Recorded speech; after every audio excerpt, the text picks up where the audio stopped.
Hello and welcome to the history of Babylon 5. Today's episode, Vorlon Ambassador Ulkesh. And here we go.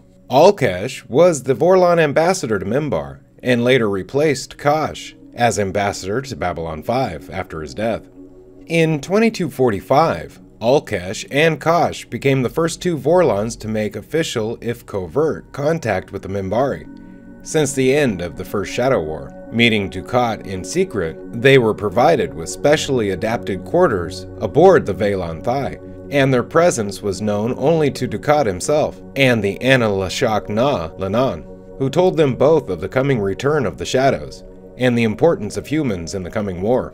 After Dukhat's death following the disastrous first contact with the Earth Alliance, the two Vorlons remained in secret, though they revealed themselves to Lenonn and passed on to her a recording that was left in trust with them from Dukhat. By the end of the Earth-Minbari War in 2248, they were still aboard and present during the Battle of the Line. When Lenonn asked them both for advice, Ulkesh appeared reluctant, though Kosh told her, "The truth points to itself." When Lenonn said that she didn't understand, Ulkesh told her that she would, and to go. By 2259, Ulkesh was on Minbar, acting as the Vorlon ambassador, while Kosh filled a similar role on Babylon 5. When Commander Jeffrey Sinclair was assigned as the Earth Alliance ambassador, he was initially struck with how different Ulkesh was to Kosh, and he came to distrust Ulkesh and wondered to himself which of them represented a typical Vorlon. While on Minbar, Ulkesh worked with Rathan and the Chosen One, Genamir, to develop the White Star-class warships for the Anla'Shok, and started with a set of 3 prototype hybrid fighters. Later that year, after Ranger Catherine Sakai was lost in a temporal rift in Sector 14, an enraged Sinclair asked Ulkesh how much he really knew about what had happened to her, and when in time she had ended up. Ulkesh simply replied, "It is irrelevant." In 2260, when Anla'Shok Sinclair departed for Babylon 5, Ulkesh told Rathan, "He is the closed circle. He is returning to the beginning."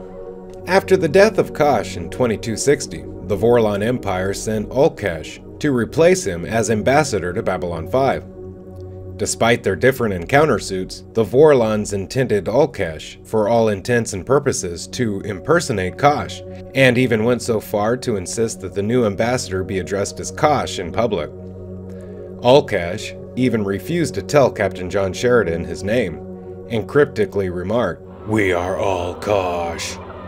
Ulkesh saw the silhouetted image of 2 shadows and Morden on the wall of Kosh's quarters, that was presumably burned there by Kosh's death. Ulkesh questioned Lita Alexander as to whether a piece of Kosh might still be alive, but she informed him that she was not present at his death and did not carry such a piece. Ulkesh later attended Sheridan's strategy session in the war room on using telepaths as weapons against the shadows. Lita subsequently carried pieces of Ulkesh with her, although the experience was more painful than when she carried Kosh. After Sheridan's attack on Zahadun, Lita began to suspect that Ulkesh was hiding things from her. In early 2261, Ulkesh stopped attending meetings and failed to return Lenonn's repeated calls. When Lenonn approached Ulkesh for his help in mounting a rescue mission to search for Sheridan at Zahadun, he refused. Ulkesh cared nothing for Lenonn's resulting lack of respect for him. Ulkesh responded condescendingly to Lita's demands for answers about the Vorlons' plans when she grew wary of Ulkesh's abuses of her. When Lita attempted telepathically to scan Ulkesh, he telekinetically slammed her against a wall and apparently caused her great pain telepathically. Ulkesh refused Security Chief Michael Garibaldi's demand that he leave the station because of the Vorlon Empire's destruction of planets that were influenced by the Shadows. Ulkesh used a force field to deflect the security team's PPG fire and a hypersonic pulse to shatter their oxygen mass, which forced them to exit his quarters. When Lita later informed Ulkesh that a piece of Kosh was indeed still alive inside a human, he demanded that she show him who imprisoned Kosh. Garibaldi and Lita's actions were actually part of Sheridan's plan to kill Ulkesh, so that he could no longer relay information about the plans of the younger races to the Vorlon homeworld. However, while Lita led him through a central corridor in Blue 24, Ulkesh became suspicious and almost evaded the trap, an electrical force field that caused the head of his encounter suit to explode. The enraged Ulkesh exited his encounter suit and attacked Sheridan. However, the piece of Kosh that was still inside Sheridan revealed itself and engaged Ulkesh in a fiery battle. The two combatants exited the station and entered Ulkesh's ship, which caused it to explode and apparently killed both Vorlons. Background information: the name of Ulkesh.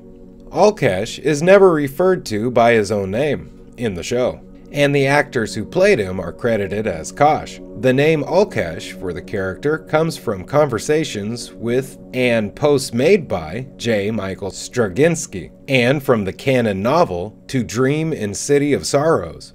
Ulkesh may simply be an amalgam of We Are All Kosh. Thank you for watching the History of Babylon 5. Have a great day. Bye-bye.